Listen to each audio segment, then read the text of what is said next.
I always hated you, little kid. What are you talking? Just come. What is this every time, again and again, you just come and drink like a fool and come. Just sit down, please. No, not you, just please. Okay, enough. Now let's start the podcast.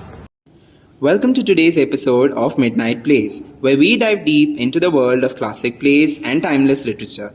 American drama started during the colonial period with adaptations of European plays.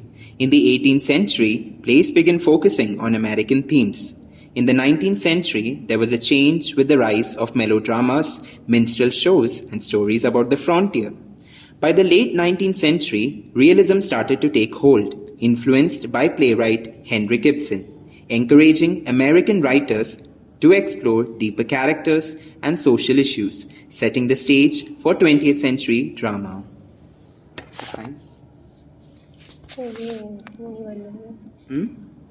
Today we are exploring Long Day's Journey into Night, the profound and intensely personal masterpiece by Eugene O'Neill. Join us as we unravel the layers of autobiographical play, examining its theme of family dynamics, addiction, and the haunting grips of the past.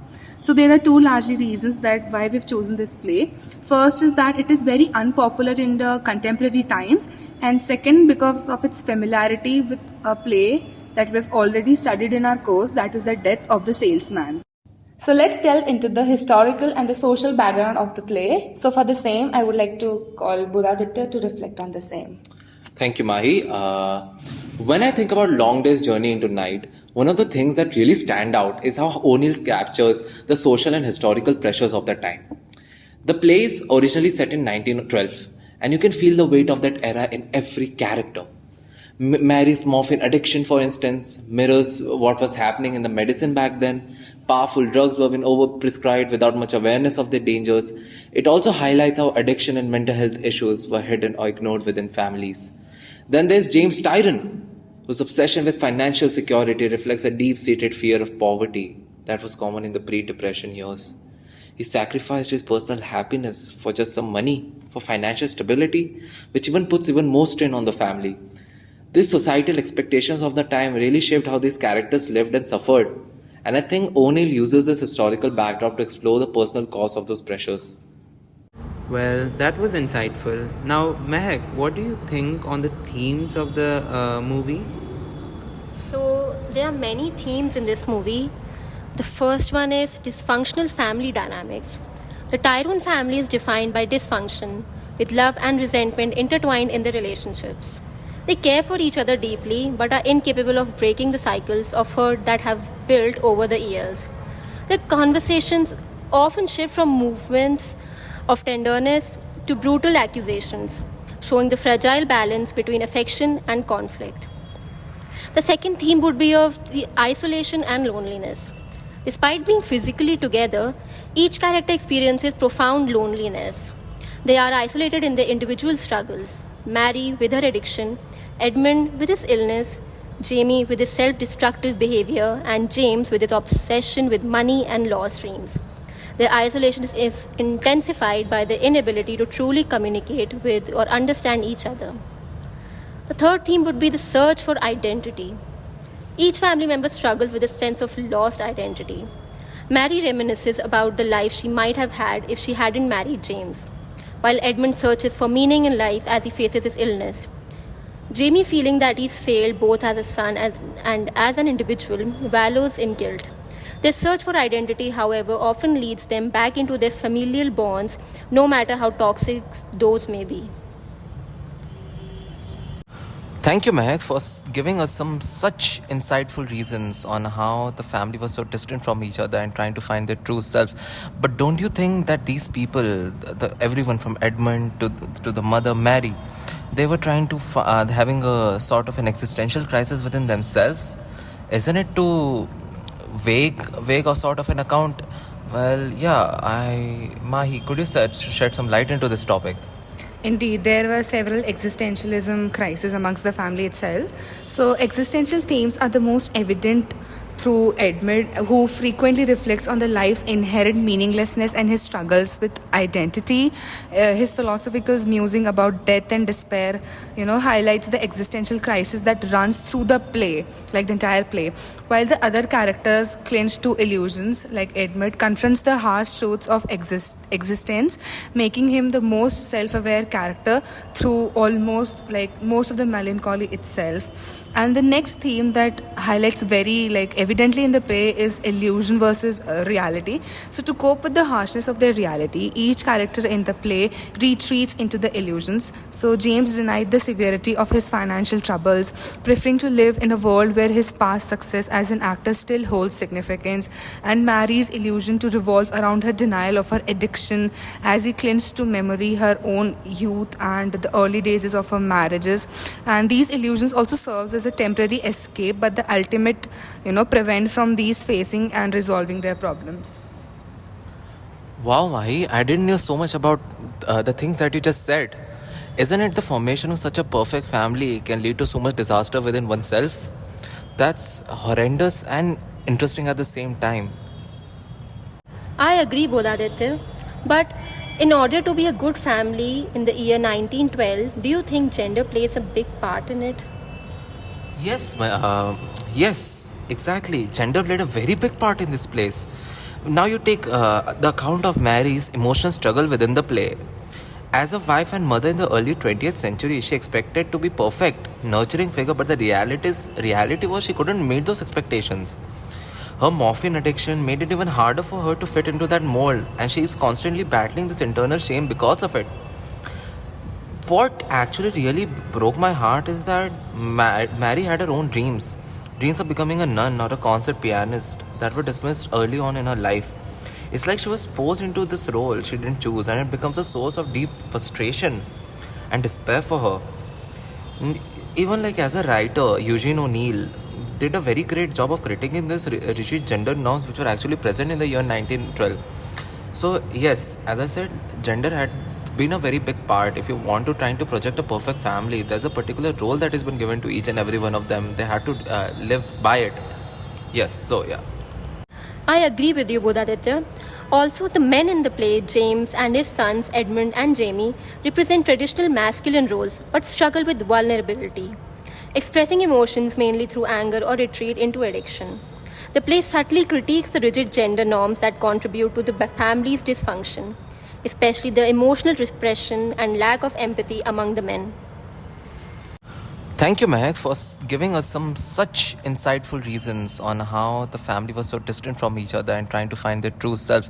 But don't you think that these people, everyone from Edmund to the mother Mary, they were trying to having a sort of an existential crisis within themselves? Isn't it too vague or sort of an account? Well, yeah, Mahi, could you shed some light into this topic? Indeed, there were several existentialism crises amongst the family itself. So, existential themes are the most evident through Edmund, who frequently reflects on the life's inherent meaninglessness and his struggles with identity.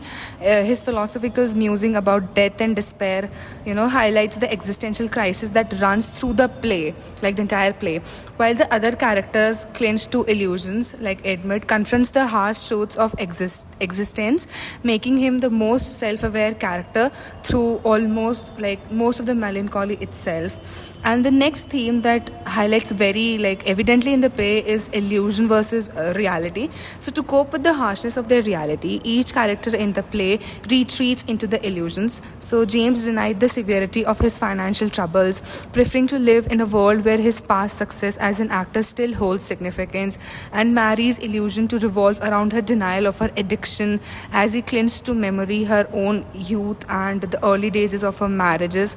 And these illusions also serves as a temporary escape, but the ultimate prevent from these facing and resolving their problems. Wow, Mahi, I didn't know so much about the things that you just said. Isn't it the formation of such a perfect family can lead to so much disaster within oneself? That's horrendous and interesting at the same time. So, adding on to what Mahi said, I think one of the biggest issues in the movie is that of addiction. The Tyrone family struggles with addiction, particularly Mary's morphine addiction and Jamie's alcoholism. These addictions are central to the family's dysfunction and constant cycle of denial and blame. Edmund's tuberculosis diagnosis brings underlying tensions to the surface, especially as it ties into Mary's descent into addiction. The family's refusal to confront reality openly, whether it's illness or addiction, it's central theme throughout the play. John, would you like to shed light on the intricacies of the movie made by Sidney Lumet? Yeah, so I would like to shed some light on the paradox of any successful adaptation. So the paradox of any successful adaptation is that in moving from one medium to another, it must be changed so as to be kept the same. So Sidney Lumet, the director, he changed the play by making it into a movie, but he made it into a movie which was faithful to the play. So that was his job and his accomplishment. This is as per my research what I was able to find. So, but not everyone agrees, and that's where the controversy arises, right? So Stephen E. Bowles, who I think is a film critique and in those that kind of profession. So Stephen E. Bowles has surveyed 29 reviews of the finished film. So what he says is that the film was either emphatically hailed as a masterpiece or condemned as a merely film theatre.